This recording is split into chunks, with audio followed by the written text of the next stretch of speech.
Welcome to the next Drop Command devlog. Drop Command is a tactical mech combat game using procedural generation to create unique missions and combat scenarios.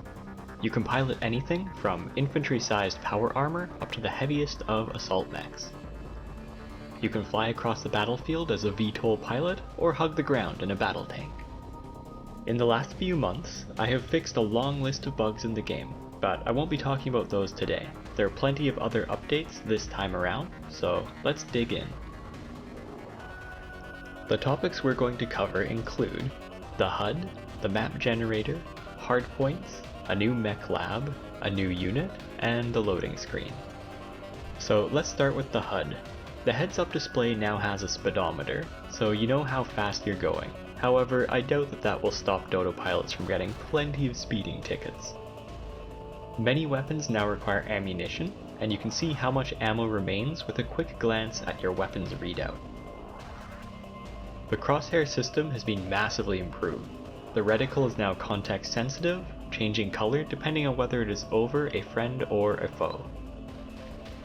As well, the ugly targeting boxes have been removed, replaced with a small indicator circle, which is also color-coded by IFF. The mission objectives list has been vastly improved since last time. It is now much easier to see at a glance what objectives are completed, failed, or in progress. You might be wondering why failed objectives are an important thing to keep track of. Not all objectives are mission critical, and it will be rare in Drop Command for a mission to end just because an objective has failed. I plan to make the campaign adaptive, so that you can expect different outcomes and repercussions depending on which objectives are completed and which ones are failed from mission to mission. Here's an example of what I am considering. Imagine that you're on a base assault mission as part of your campaign to capture an important continent dedicated to an industry producing military supplies for your opponents. Your primary objective is to destroy an ammunition depot to deprive the opposing forces of much needed ordnance. However, when you begin your assault, a supply convoy makes a break for it. Your secondary objective is now to stop that convoy. If you successfully complete both objectives, enemy ammunition will be massively depleted for several future missions. If you only succeed in one objective, the enemy ammunition will be reduced but to a less critical level. If you fail both objectives, the enemy ammunition supplies will remain intact as you move to the next phase of your campaign. Next up, let's talk about the map generator. The procedural map generator has seen some upgrades lately. The generator now uses edge erosion techniques so that the mission area doesn't look like a predictable boring square. I also added 2 new layer types to the generator, which will help with creating specific types of terrain on different worlds.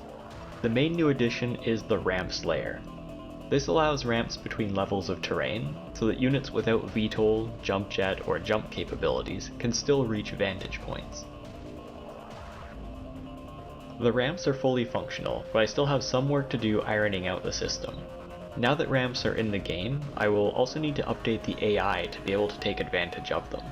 At the moment, if a ground unit reaches a ramp, it's going to get confused and either walk away or start milling about wondering what to do. I am considering adding a limited A-star pathfinding algorithm for units to use when navigating difficult terrain. If I do implement this, I will do it using multi-threading to process pathfinding requests off of the main thread. That way the AI will have a much reduced impact on CPU usage. Moving forward, I expect I should be able to use multi-threading techniques to improve performance in other areas of the game as well. You'll probably hear more about that in the next devlog. Now I want to talk about unit hardpoints. They've been updated and upgraded as well. They're now hardpoint sizes, so there's infantry, small, medium, and large sizes. There are also hardpoint classifications. Those are equipment, energy, ballistic, missile, and platform. Equipment hardpoints allow extra ammo, extra heat sinks, and extra heat capacitors. I'm sure we'll be adding more equipment types later on, and you can probably play Mech Shuffle if you want some spoilers for what some of those will be. Quirk cards and system cards are a good place to start. Along with the new hardpoint stats, there are a ton of new weapons. Lasers now have 3 hardpoint sizes, infantry, small, and medium. Plasma cannons come in a light and a heavy variety, they deal decent damage, and they're very useful to give your opponent a spike in heat. The medium unguided missile pack, the UM-18, now has a smaller cousin, the UM-6. There's a new ballistic cannon, the BC-5, and it boasts impressive damage and a decent rate of fire. However, it can run short on ammo during prolonged engagements. The anti-infantry mech-mounted automatic Gatling gun is the AG-10 XPS, firing 10 anti-infantry slugs every second. And with that, we now have 17 different weapon systems to choose from, with a lot more to come in the future. For me, the most exciting new feature in Drop Command is the new Mech Lab. I think that any good mech game needs to have mech customization options. Okay, maybe not every good mech game, but do you know any good mech games that don't have hardpoint customization? Because I can't think of any. Anyways, the Mech Lab is a work in progress, so please excuse the rough edges. Currently, the Mech Lab is only accessible from inside of a dropship, or at a Mech Lab equipped base during mission play. Later, I'll add functionality to select and customize your units pre-mission. Inside of the Mech Lab, you can select weapon hardpoints and equipment hardpoints, read the weapon statistics, and select your loadout from a list of compatible gear. Visiting a Mech Lab is a great way to replenish your ammunition mid-mission if you are running low. At the moment, you can select the equipment hardpoints, but you won't be able to edit them. That is going to change in the next update. I'm still working on the interface to assign ammo bins to specific weapons, but I should have that done soon. Alright, moving on. I've been talking about adding tanks to Drop Command for ages now, and finally, without any further delays, we have our first tank, the Allard Light Support Tank. An inexpensive unit to field, the Allard is meant to support heavier units by providing additional firepower and armor at a low cost. They have a low profile, which gives them added survivability, and the ability to use terrain cover effectively. On its own, the Allard will have a hard time against heavier units. However, it provides a useful tool for filling holes in your arsenal and to complement your main battle line. I expect to see the Allard used a lot.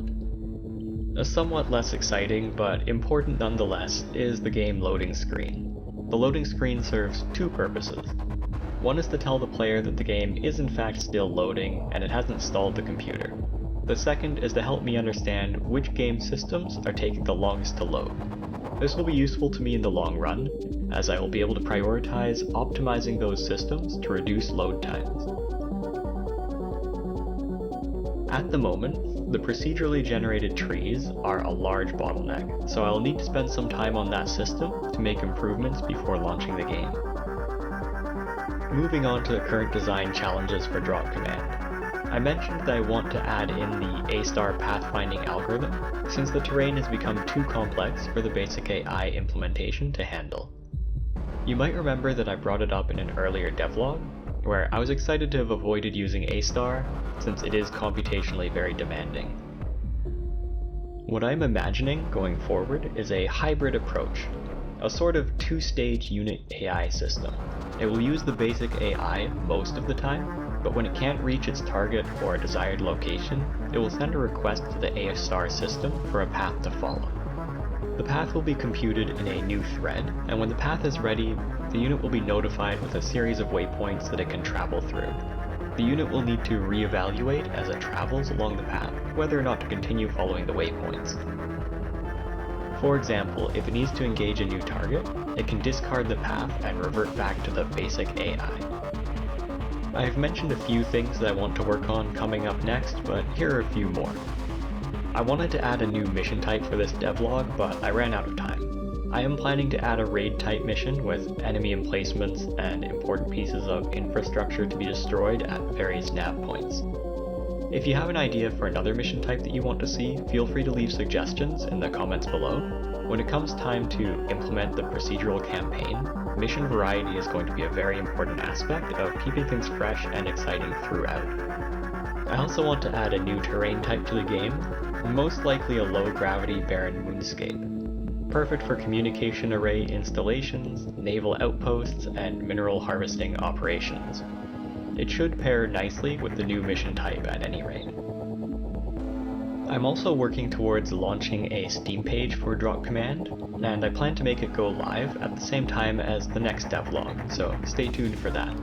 Don't forget to subscribe if you want to see the next devlog when it's ready. You can also check out Mech Shuffle, currently on Steam.